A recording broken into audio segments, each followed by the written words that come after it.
आप देख रहे हैं TNB।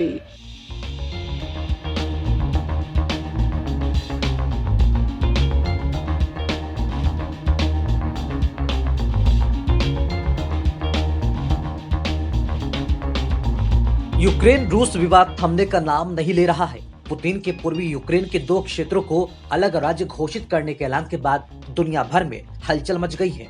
इस बीच अमेरिका के राष्ट्रपति जो बाइडेन ने राष्ट्र को संबोधित किया।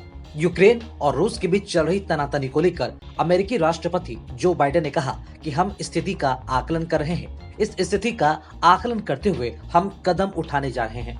अमेरिकी राष्ट्रपति ने कहा कि हमारी तरफ से रक्षात्मक कदम उठाए जा रहे हैं। 2 रूसी वित्तीय संस्थानों पर प्रतिबंध लगाने का ऐलान करते हुए बाइडेन ने कहा कि रूस पश्चिमी देशों के साथ और व्यापार नहीं कर पाएगा। हमारे पास कई कदम हैं जो उठाए जाने हैं।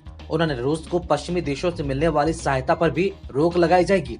रूस की ओर से अंतर्राष्ट्रीय कानून का लगातार उल्लंघन किया जा रहा है। यूक्रेन की सीमा पर रूसी सेना का जमावड़ा है। अमेरिकी राष्ट्रपति ने साथ ही ये भी कहा कि हमने पिछले 2 दिन में कई बैठकें की हैं। रूस के साथ जंग का हमारा इरादा नहीं है। रूस ने यूक्रेन को चारों तरफ से घेर रखा है।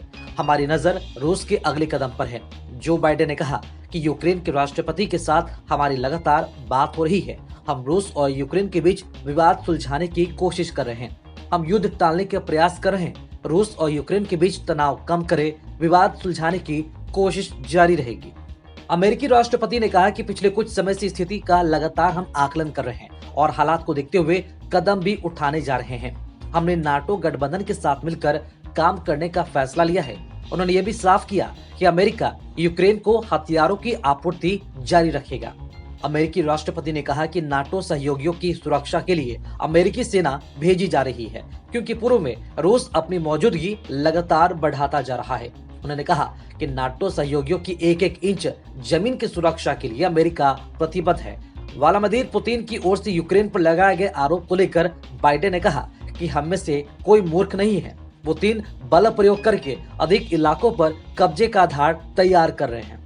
बता दें कि अमेरिकी राष्ट्रपति ने विद्रोही गणराज्यों को मान्यता के रूस के हालिया कदम को यूक्रेन पर हमले की शुरुआत बताया। इससे पहले व्हाइट हाउस की ओर से जारी एक आधिकारिक बयान में कहा गया कि रूस ने पूर्वी यूक्रेन में सैनिकों को जिस तरह से तैनात कर रखा है वह किसी भी आक्रमण करने की तरह है। हालांकि अमेरिका शुरुआत में इस शब्द का उपयोग करने में हिचकिचा रहा था।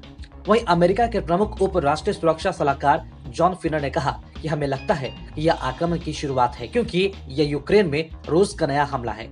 एक अमेरिकी अधिकारी के अनुसार व्हाइट हाउस ने यूक्रेन में रूस की गतिविधियों के बाद इस पर कड़ी निगरानी करनी शुरू कर दी है। साथ ही ये भी कहा कि बाइडेन प्रशासन ने पहले पुतिन के सैनिकों की तैनाती वाले फैसले का विरोध किया था। अधिकारी ने यह भी कहा कि व्हाइट हाउस यह देखना चाहता था कि रूस वास्तव में क्या करने जा रहा है। अधिकारी ने कहा कि रूसी सेना की गतिविधियों का आकलन करने के बाद यह साफ हो गया कि रूस का एक नए तरह का हमला है। इन सब के बीच देखना यह दिलचस्प होगा कि रूस यूक्रेन के विवाद पर अमेरिकी राष्ट्रपति जो बाइडेन किस तरह का फैसला ले पाते हैं। क्या विवाद वो सुलझा पाते हैं या फिर एक नई जंग की शुरुआत होगी। खबरों में फिलहाल इतना ही। देश और दुनिया की ताज़ा अपडेट्स के लिए लॉग इन करें www.thenationalbulletin.in पर।